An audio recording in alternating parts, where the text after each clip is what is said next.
Dari pemahaman saya aja ya Pak ya. Ya, ya. Kalau paper ini bercerita tentang bagaimana sih sebenarnya menyusun rancangan sistem perbendaharaan yang baik kayak gitu Pak.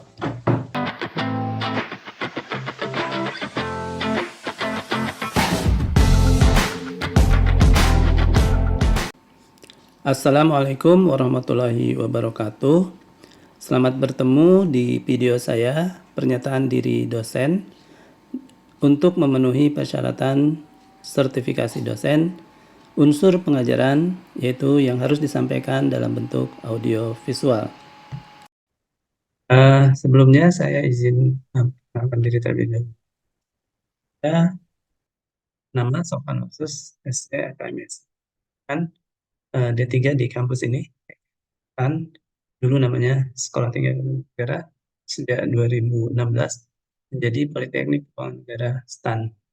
Dan saya melanjutkan S1 di program extension Fakultas Ekonomi UIN, ya, sama di jurusan akuntansi, prodi akuntansi. S2 di Magister Sains Ekonomi UGM, dan sekarang sedang melanjutkan S3 Ilmu Pemerintahan di PDN. Saya dosen lektor di Politeknik pengangkatan pertama sejak perubahan STAN menjadi PNS. Baik, penyampaian ini akan saya bagi ke dalam 4 subtopik. Yang pertama overview, penjelasan panduan penyusunan dokumen PDD UKTPT ini.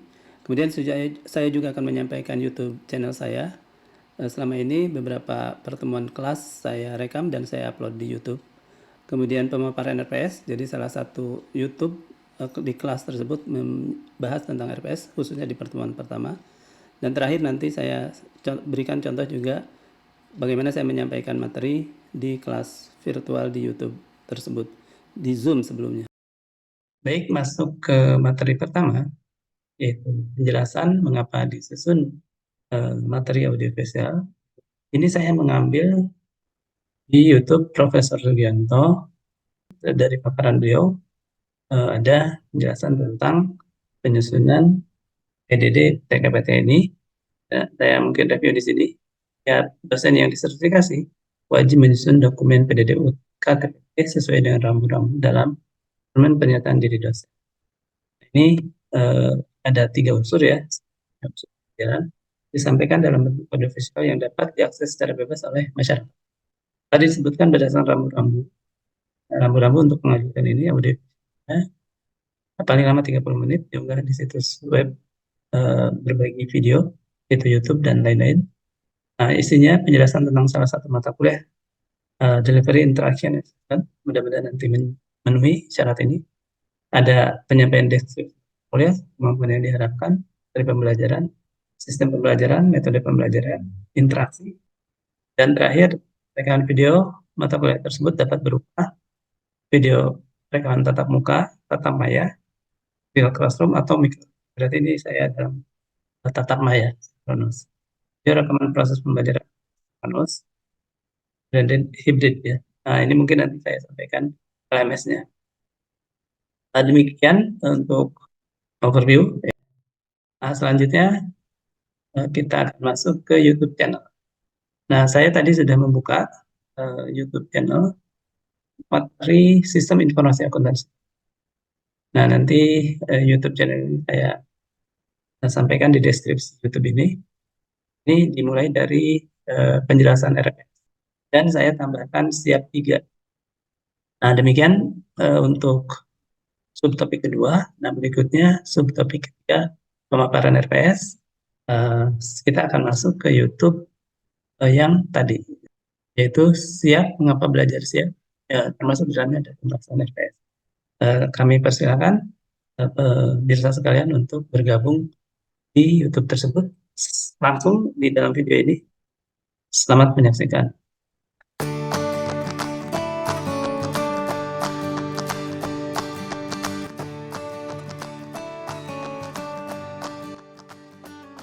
Akuntansi itu ada semacam 3 jalur lah ya, jalur akuntansi keuangan, jalur akuntansi pemerintah gitu ya. Akuntansi keuangan kan dasarnya prinsipal ya. Nah, prinsipal itu di sinilah di tengah-tengah ya. berlaku untuk akuntansi keuangan dan akuntansi pemerintah. Kemudian kita spesifik di akuntansi keuangan. Nah, ini di keuangan gitu ya. Dan kemudian kita juga belajar berdasarkan pengantar di akuntansi pengantar, yaitu akuntansi pemerintah ya. Dan jalurnya jalur kedua. Nah, kemudian akuntansi keuangan ini menjadi dasar kita kemudian mempelajari SIA. Apa SIA? Masih ingat? Kapan dapat SIA? Sistem informasi akuntansi ya, dan kemudian dari SIA kita belajar audit ya, audit keuangan. Nah, audit keuangan itu nanti dapatnya dapat nggak ya di D3, saya lupa. Mungkin dapat juga ya audit keuangan di D3 ya. Nah, di D4 nanti ada audit pemerintah. Audit pemerintah. Nah ya, audit pemerintah lah. Nah, jadi nanti keuangan ini juga akuntansi lanjutan ya. Nah, di pemerintah juga ada nanti akuntansi pemerintah kontemporer. Meskipun di keuangan juga nanti ada akuntansi keuangan kontemporer di D4 ini. Jadi banyak sekali ini pelajaran akuntansi kita ya. Nah, audit juga ada audit internal di sini. Audit internal itu nanti ada manajemen akuntansi biaya ya, jadi jalur sendiri lagi. Akuntansi biaya, akuntansi manajemen di ujungnya. Tapi ada auditnya, audit internal. Tapi samalah sistem informasinya sama dengan akuntansi keuangan. Jadi SIA ini sebetulnya di dua tempat ya, keuangan dan internal. Itu di SIA-nya sama. Nah, tapi kalau pemerintah ini sebetulnya agak beda SIA-nya itu ya. Nah, ini yang belum ada gitu ya. Waktu kita belajar akuntansi 1, akuntansi 2, isinya isi tentang akuntansi pemerintah dan jenis-jenisnya. Nah, padahal untuk bisa mengaudit, kita harus paham juga selain isi akuntansi pemerintah itu apa, bagaimana kita menerapkan akuntansi pemerintah di pemerintahan ya, di instansi-instansi. Seperti juga SIA bagaimana menerapkan akuntansi keuangan di perusahaan ya, menerapkan sistem informasi ya, mendesain ya, bagaimana mendevelop suatu laporan keuangan supaya tersusun sesuai standar gitu ya. Nah, kalau SIA tersebut ada, maka audit itu juga lebih mudah dilakukan ya, karena kita tahu siklus penjualan gitu ya, siklus pembelian kan, siklus pembayaran gaji ya. Nah, itu kita paham semua siklus yang ada, kita ketika mengaudit menelusuri sesuatu yang langsung masuk ke siklus yang akan kita telusuri secara lebih dalam itu ya. Nah, di audit pemerintah kalau kita tidak punya SIA, maka kita tidak punya media untuk kita bisa menemukan kekeliruan atau kesalahan ya dalam penyusunan laporan keuangan akuntansi pemerintah. Atas dasar itu maka kemudian kita merasa perlu ada sistem informasi akuntansi pemerintah. Nah, demikian sekedar latar belakang ya. Nah, bahan ajar nanti kita organisasikan seperti ini. Jadi seharusnya sekarang kita sudah mulai dengan konsep dan perkembangan SIAP ya. Tapi nanti kalau tidak sempat saya sampaikan materinya ya. Kita berikan materi itu segera semuanya nanti ya di suatu link ya, link Google Drive. Ya, Anda bisa buka-buka sebelum pelajaran dimulai ya, memperkuat. Nah, materinya mencakup ini semua. Nah, ini sebetulnya mengikuti sistem yang diterapkan di pemerintah sekarang ya, yaitu SPAN, Sistem Perbendaharaan dan Anggaran Negara. Dan kalau di instansi pemerintah namanya SAKTI ya, Sistem Akuntansi Keuangan Tingkat Instansi gitu ya. Kalau dulu ada yang namanya kita bikin laporan itu, kita bikin catatan penjurnalan itu kita kirim ya. Kita kirim nanti masuk lapor ke KPPN, KPPN terima ya, terima arsip data komputer. Nah, kalau sekarang tidak perlu lagi, semuanya sudah real time ya, kita input di sini KPPN perbendaharaan sudah langsung tahu ya transaksi yang terjadi di instansi-instansi pemerintah. Jadi satu single server ya, satu server semuanya otomatis ya. Nah, itu kita akan pelajari hal itu dan dipecah-pecah ke dalam modul-modul ini ya, sesuai dengan desain sistem akuntansi yang di dalamnya ya, database-nya. Nah, berikutnya dari 7 ya, berapa? 7 plus 6, 13 materi ini akan kita buat ada aktivitas, kehadiran, sikap, partisipasi, review tes, penugasan ya. Ada penugasan. Penugasan ini ada penugasan individu, penugasan kelompok. Individu nanti ada resume, ya, kelompok ada presentasi kelompok dan makalah. Nah, individu juga nanti ada latihan soal yang bisa masuk penugasan, bisa masuk review tes. Itu tergantung dari nanti lokasinya. Penugasan. Nah, kemudian untuk penugasan kelompok, teman-teman akan dibagi menjadi 10 kelompok ya, karena 30 berarti satu kelompoknya 3 orang, nanti akan mempersiapkan presentasi kelompok dari presentasi pertama sampai presentasi 10. Kemudian mengerjakan makalah kelompok ya. Nah, itu yang disiapkan kelompok. Silakan pembagian kelompok disiapkan ya oleh teman-teman sendiri yang akan mulai presentasi di pertemuan ketiga. Nah, kalau aktivitas itu ada penugasan individu, nanti disampaikan di perkuliahan ya. Nah, tapi juga ada resume makalah. Resume makalah ini untuk pertemuan kedua nanti teman-teman harus menyetorkan satu resume, yaitu dari makalah Treasury System Design, Value Chain Approach ya, Thunberg 2005. Itu nanti saya buatkan link Google Drive atau di Schoology, nanti kita pakai Schoology atau Google Classroom ya. Nanti saya share juga di sana, tugasnya saya sampaikan di sana, terus Anda sampaikan tugas-tugas di akun teman-teman sendiri. Nah, tugas lainnya sesuai dengan nanti disampaikan. Nah, berikutnya tugas kelompok.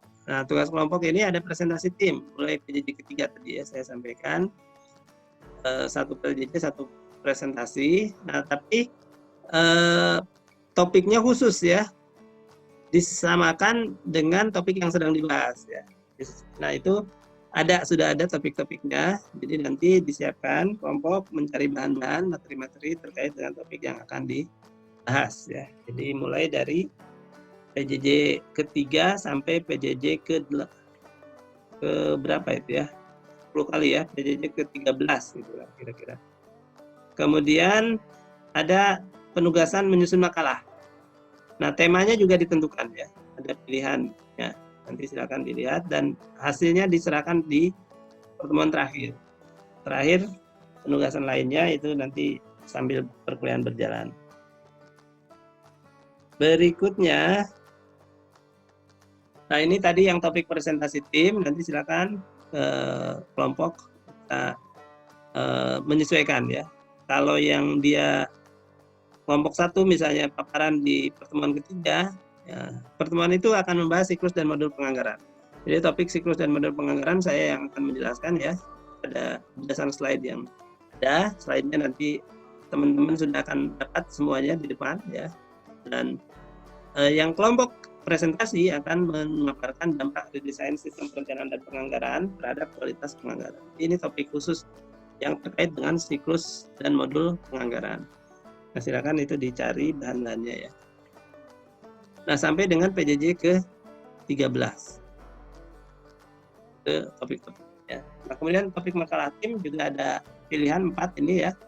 Akan bebas memilih 10 kelompok itu mau menulis tentang hal apa. Nah, nanti makalah ini susunannya seperti ini ya. 3 bab saja. Terus evaluasi pembelajaran kita nanti UTS, UAS 30-30, aktivitas 40%. Dan aktivitas 40% itu terdiri dari kehadiran 10, kemudian sikap partisipasi 25, kemudian review ya, review tes, kuis 30, dan tugas 35%. Ini untuk review tes dan tugas. Review tes ini ya dari hasil yang kuis yang teman-teman ikuti ya. Tugas nanti saya menilai makalah ya, menilai presentasi gitu ya, itu subjektif dari saya. Nah, yang sikap dan partisipasi ini tolong dibantu sama PIC kelas. Demikian tadi pemaparan subtopik ketiga dari pernyataan diri dosen PDD unjuk kerja Tridharma Perguruan Tinggi UKTPT saya untuk memenuhi persyaratan sertifikasi dosen. Kita akan melanjutkan ke subtopik keempat, yaitu penyampaian materi. Nah, kembali ini saya ambil dari YouTube saya yang berikutnya di mata kuliah yang sama, Sistem Informasi Akuntansi Pemerintah. Dipersilakan kepada pemirsa sekalian untuk melanjutkan melihat, menyimak materi tersebut di video ini, dan untuk materi secara lengkap bisa dilihat di deskripsi di bawah. Terima kasih.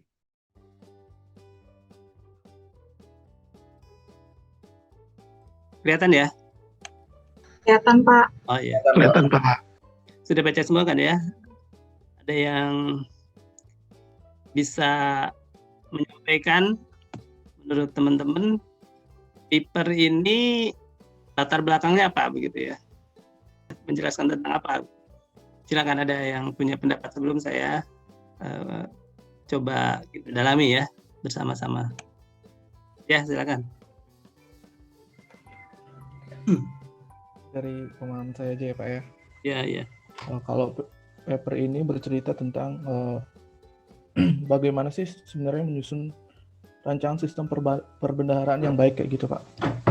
Menyusun rancangan sistem perbendaharaan yang baik. Oke. Ya. Sebelum menyusun itu kita itu harus mengetahui bagaimana tujuan dari sistem perbendaharaan, kemudian nilai, kemudian rantai nilai yang ada di sistem perbendaharaan. Sebelum bisa menyusun sistem perbendaharaan itu sendiri. Nah, di sini di paper ini dijelaskan bahwa sistem perbendaharaan itu mempunyai 4 tujuan. Yang pertama ada. Nah itu sebelum itu menurut saya ada lagi nih Mas Krisna. Ada yang kira-kira yang lain atau Mas Krisna sendiri? Nah, sebelum itu sudah masuk nih ke dalam paper. Nah, menurut saya ada lagi nih. Malah di belakang itu nih. Kan itu gitu ya.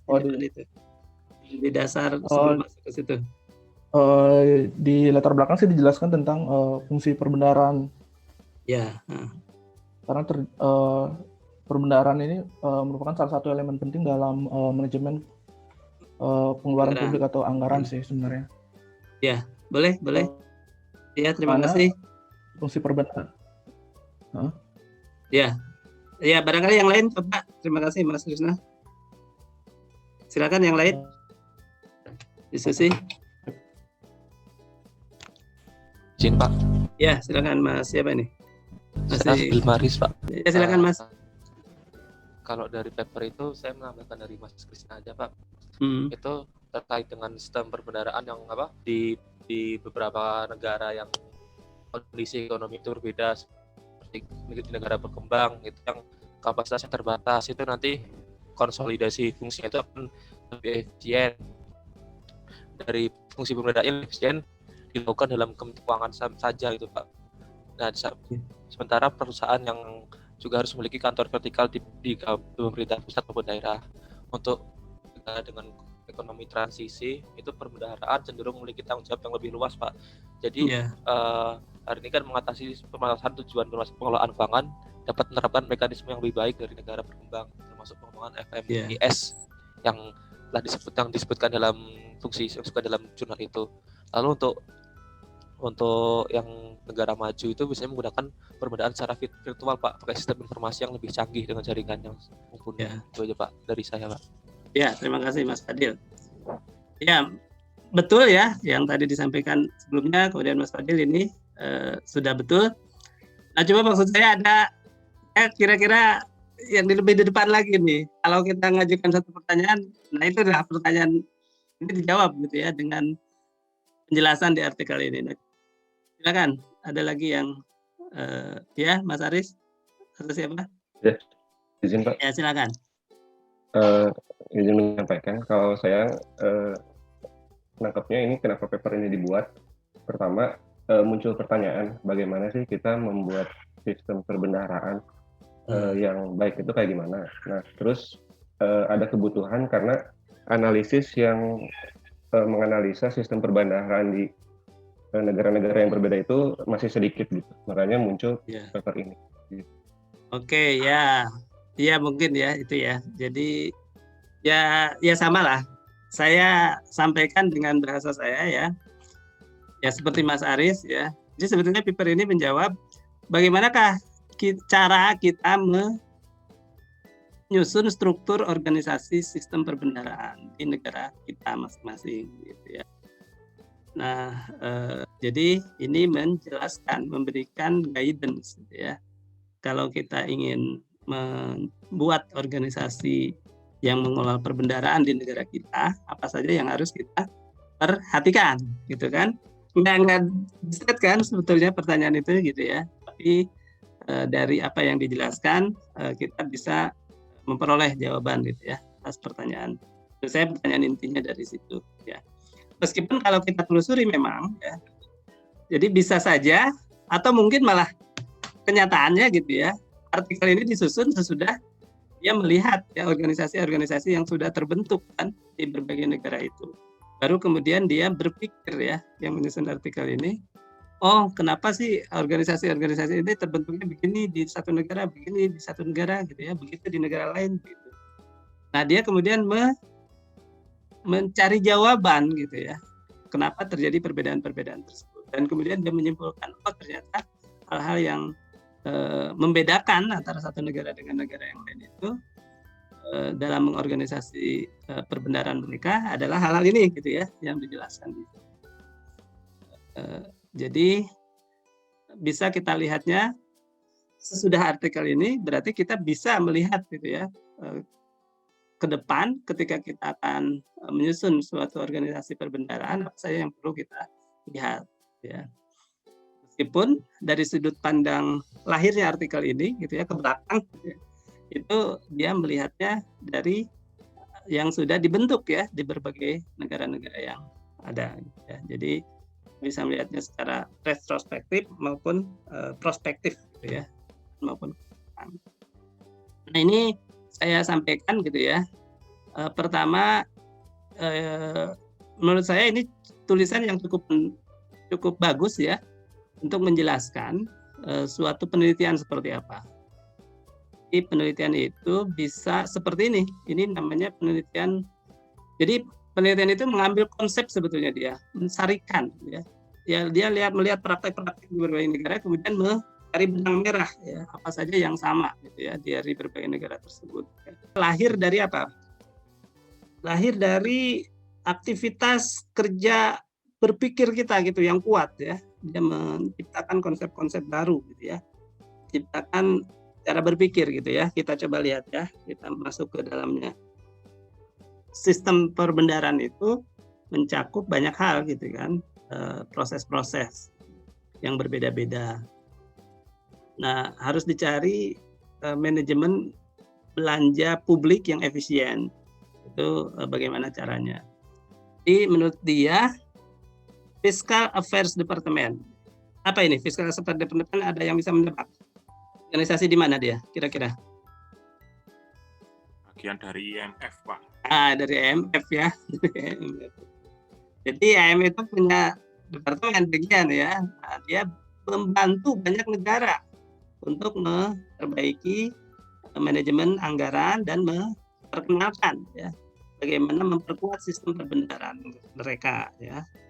Nah, tetapi banyak negara tersebut bertanya katanya ya yang mendapat technical assistance tersebut.